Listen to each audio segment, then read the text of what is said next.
Hello good morning. तो आज हम लोग बनाएंगे क्लास 6 का मैथ 14 का बी। वर्ग का क्षेत्रफल 1 सेंटीमीटर स्क्वायर हो तो चित्रों में घिरे क्षेत्रों का क्षेत्रफल बताइए।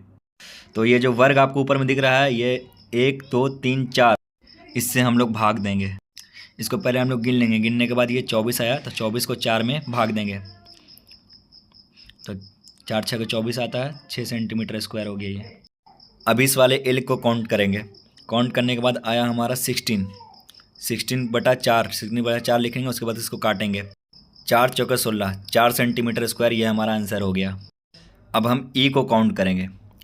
ई को काउंट कर लेना है, उसके बाद फिर उसका आंसर आएगा उसको लिख लेना है। तो हमारा 32 आया तो लिखेंगे 32/4, मतलब 32/4। अब इसको काटेंगे तो 8 सेंटीमीटर स्क्वायर आंसर हो जाएगा। दूसरा क्वेश्चन है वर्ग का क्षेत्रफल निकालें। चलिए निकालते हैं 6 सेंटीमीटर का। 6 सेंटीमीटर का क्षेत्रफल निकालना है तो वर्ग का क्षेत्रफल बराबर होता है, फॉर्मूला आप लोगों को याद रखना तभी मैथ बनेगा। वर्ग का क्षेत्रफल बराबर होता है भुजा स्क्वायर। क्वेश्चन में जितना भुजा हमको दिया गया वो यहाँ पर लिख लेंगे। भुजा स्क्वायर बराबर 6 सेंटीमीटर स्क्वायर। भुजा स्क्वायर का मतलब भुजा गुने भुजा, मतलब 6 सेंटीमीटर गुने 6 सेंटीमीटर बराबर 36 सेंटीमीटर, यानी कि 36 सेंटीमीटर आंसर हो गया हमारा। इसका एक और क्वेश्चन सॉल्व करते हैं। 5 डेसीमीटर और 5 सेंटीमीटर। तो सबसे पहले हम यहाँ पर डेसीमीटर निकालेंगे। तो 1 डेसीमीटर बराबर होता है 10 सेंटीमीटर। आपको यही याद रखना है। वीडियो को आप लोग शुरू से लेकर लास्ट तक देखें, तभी आपको समझ में आ जाएगा कैसे बनाना है, किस तरीके से सॉल्व होगा आसान से। इसका गुना करने के बाद हमारा 55 सेंटीमीटर तो आंसर आ गया। अब इसका आगे निकालेंगे।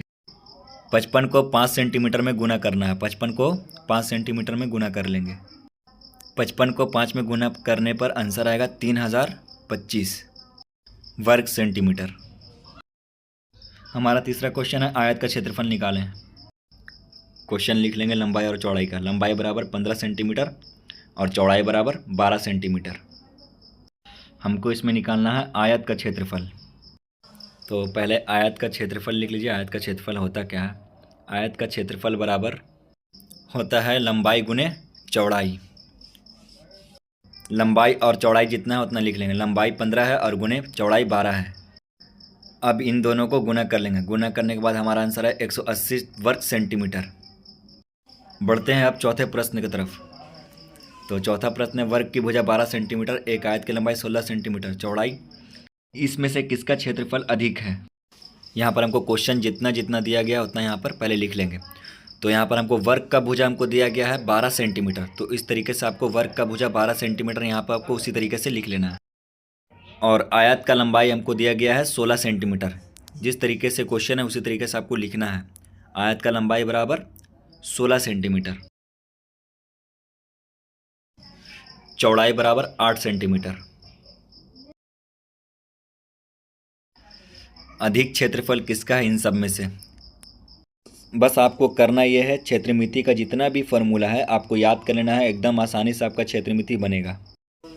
एक तरफ वर्ग और एक तरफ आयत को बांट लीजिए, मतलब एक तरफ वर्ग लिख लीजिए और दूसरी तरफ आयत लिख लीजिए।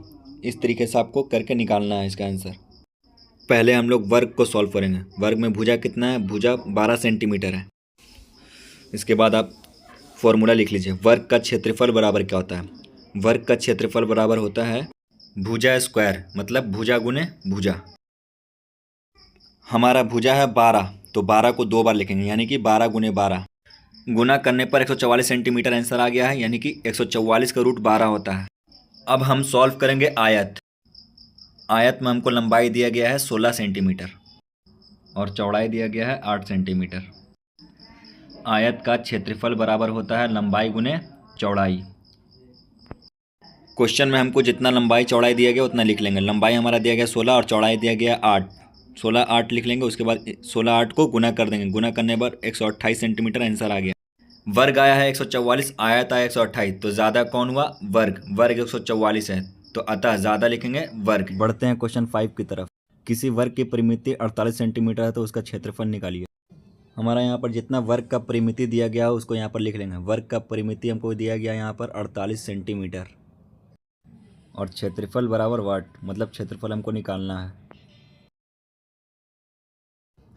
क्षेत्रफल बराबर होता है 4 गुने भुजा। 48 सेंटीमीटर है तो 48 सेंटीमीटर यहाँ पर लिख लेंगे। अब 48 को 4 में भाग देंगे, मतलब कि 4 से काटेंगे 48 को। देखिए किस तरीके से काटना है, इस तरीके से आपको भी काटना है। उसके बाद इसका आंसर आ जाएगा 12 सेंटीमीटर। अब आ गया प्रश्न संख्या 6। वर्ग का क्षेत्रफल है 121 वर्ग सेंटीमीटर, उसका भुजा का लंबाई ज्ञात करना है। वर्ग का क्षेत्रफल यहाँ पर लिख लेंगे, वर्ग का क्षेत्रफल बराबर 121 वर्ग सेंटीमीटर। इसके बाद इसको सॉल्व करेंगे और यहाँ पर लिखेंगे एक भुजा की लंबाई। जितना वर्ग का क्षेत्रफल दिया हुआ उतना यहाँ पर लिख लेंगे। वर्ग का क्षेत्रफल बराबर 121 सेंटीमीटर। पिछला मैथ जैसे आपने बनाया वैसे ही बनाना है। भुजा गुने भुजा बराबर 121 वर्ग सेंटीमीटर। भुजा गुने भुजा को बोलते हैं भुजा स्क्वायर, बराबर 121 सेंटीमीटर। अब हमको निकालना है 121 का रूट। 121 का रूट होता है 11। 11 को 11 में गुना कीजिएगा तो आपका 121 आंसर आ जाएगा। ध्यान से देखिए, इस तरीके से निकलता है, ऐसे आपको निकालना है, ऐसे आपका आंसर आ जाएगा। देखिए 121 आ गया ना, तो इसका 11 हुआ रूट। Question number 7। किसी आयत का क्षेत्रफल 255 सेंटीमीटर स्क्वायर है, उसकी लंबाई 17 सेंटीमीटर है, तो उसकी चौड़ाई निकालिए। जैसा कि हमको क्वेश्चन में दिया गया है, आयत का क्षेत्रफल बराबर 255 सेंटीमीटर स्क्वायर और लंबाई दिया गया है 17 सेंटीमीटर। सबसे पहले फॉर्मूला लिखेंगे, आयत का क्षेत्रफल बराबर क्या होता है। आयत का क्षेत्रफल बराबर लंबाई गुने चौड़ाई बराबर 255 सेंटीमीटर। अब यहाँ पर जो हमको लंबाई दिया गया वो लिख लेंगे। लंबाई 17 सेंटीमीटर देगा, चौड़ाई कुछ भी नहीं है, तो चौड़ाई लिख देंगे। उसके बाद बराबर 255। अब यहाँ पर लिखेंगे चौड़ाई बराबर लिख लेना है। यहाँ पर चौड़ाई बराबर लिखने के बाद 255/17 कर देना। उसको अब भाग देंगे, मतलब कि काटेंगे। 17 255 कटेगा 15 बार में, तो चौड़ाई बराबर 15 सेंटीमीटर।